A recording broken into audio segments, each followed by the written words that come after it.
Et quand j'analysais un peu ce que nous produisons, le cacao, le café, le coton, j'ai très vite compris qu'en fait, être juste médecin et prescrire au quotidien, ce serait insuffisant pour réellement contribuer à l'amélioration de la situation économique de notre pays. Donc je me suis dit, il faut entreprendre.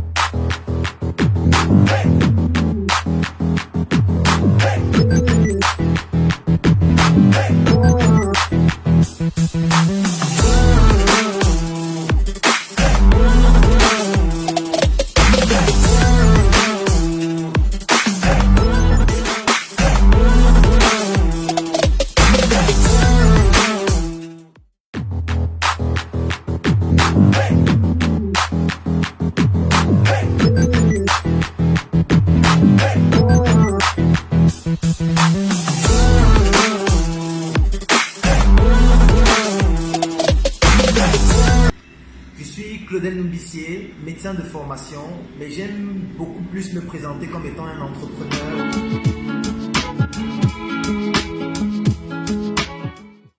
Alors la transition médecin-entrepreneur s'est opérée lorsque j'ai fini mes études de médecine.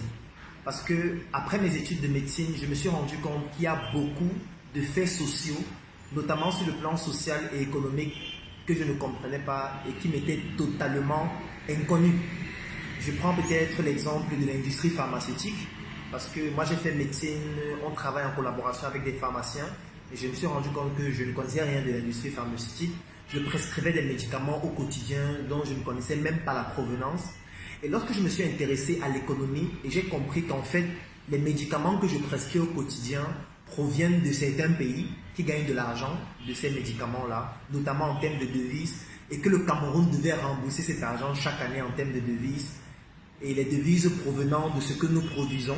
Et quand j'analysais un peu ce que nous produisons, le cacao, le café, le coton, j'ai très vite compris qu'en fait, être juste médecin et prescrire au quotidien, ce serait insuffisant pour réellement contribuer à l'amélioration de la situation économique de notre pays. Donc je me suis dit, il faut entreprendre.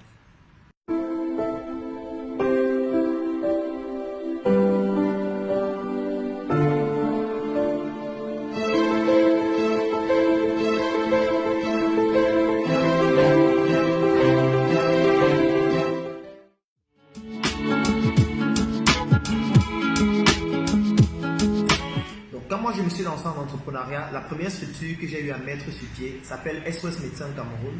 Je l'ai mis sur pied avec des collègues médecins avec qui j'ai eu à faire la faculté de médecine. C'est une structure qui a vu le jour depuis 2015 jusqu'à ce jour, et nous faisons principalement dans de la médecine extra-hospitalière, comme des consultations à domicile, des soins à domicile, des conseils en ligne et beaucoup d'autres prestations de ce type-là. La deuxième structure que j'ai eu à mettre sur pied, c'est Startup Academy. Là, nous sommes en février 2016. L'objectif était de partager mes minuscules connaissances sur le plan de l'entrepreneuriat avec d'autres jeunes comme moi, d'autres médecins comme moi, d'autres professionnels de santé comme moi et les jeunes de façon beaucoup plus globale, pour pouvoir leur montrer les enjeux de l'entrepreneuriat que moi j'avais déjà pu apprendre juste après mes études de médecine, et surtout qu'il était possible de pouvoir se lancer sans forcément attendre d'avoir beaucoup de milliards, puisque j'en étais la preuve que c'était possible sans avoir forcément beaucoup d'argent. La troisième structure que j'ai mise sur pied s'appelle Sur Mes Yeux.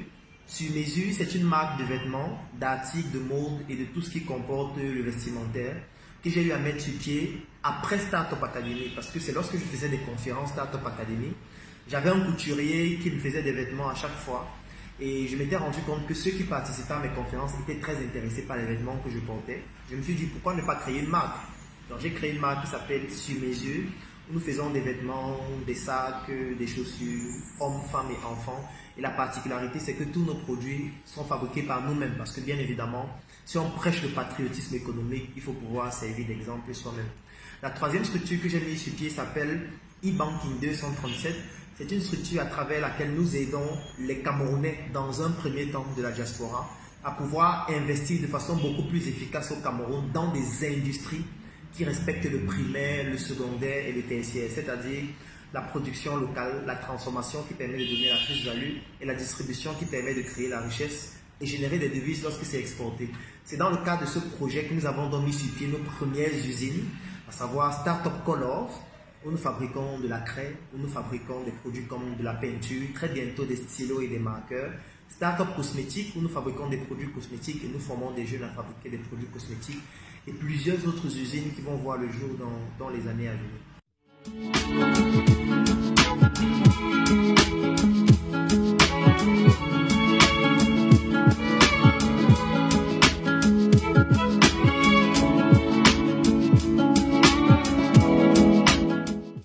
Nous sommes les seuls à ne pas fonctionner en communauté.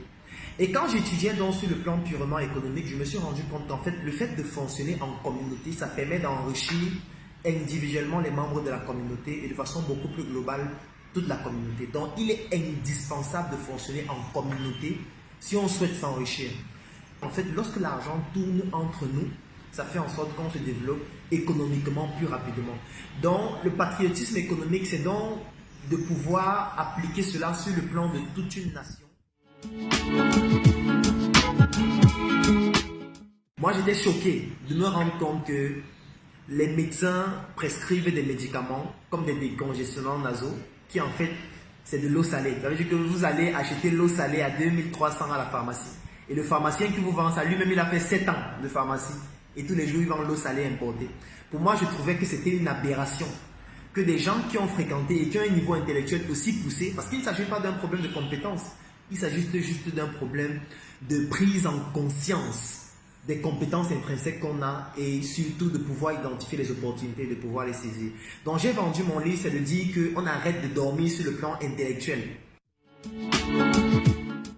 Alors sur le long terme, moi j'aimerais entrer dans l'histoire des personnes qui ont contribué au développement de l'Afrique. Parce qu'il y a des gens qui m'ont marqué.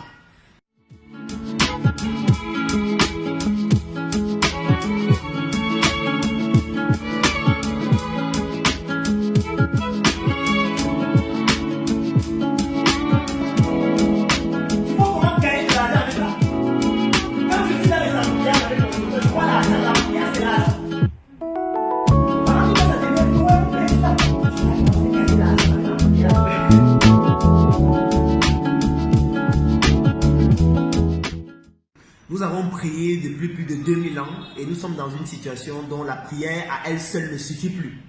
Donc nous avons décidé de créer un événement qu'on a appelé la messe entrepreneuriale qui s'organise aussi le dimanche de 10h à 18h, parfois beaucoup plus que ça, afin de pouvoir cette fois réunir des personnes, des jeunes beaucoup plus, pour leur transmettre une information entrepreneuriale et industrielle qui leur donne des aptitudes pour pouvoir, eux, créer de la richesse qui va permettre de façon beaucoup plus concrète de contribuer au développement du pays. Dans les messes entrepreneuriales, c'est ça. À ce jour, nous avons déjà organisé 17 messes entrepreneuriales avec 2700 participants à ce jour. Et je peux être très ravi de savoir que désormais, c'est un événement culte. Tous les dimanches, les gens savent qu'ils doivent aller à la messe entrepreneuriale, à la Startup Academy, où il y aura des entrepreneurs qui vont partager leur expérience, partager leurs techniques, partager leurs astuces, afin que les plus jeunes puissent s'en inspirer et mettre sur pied leurs produits.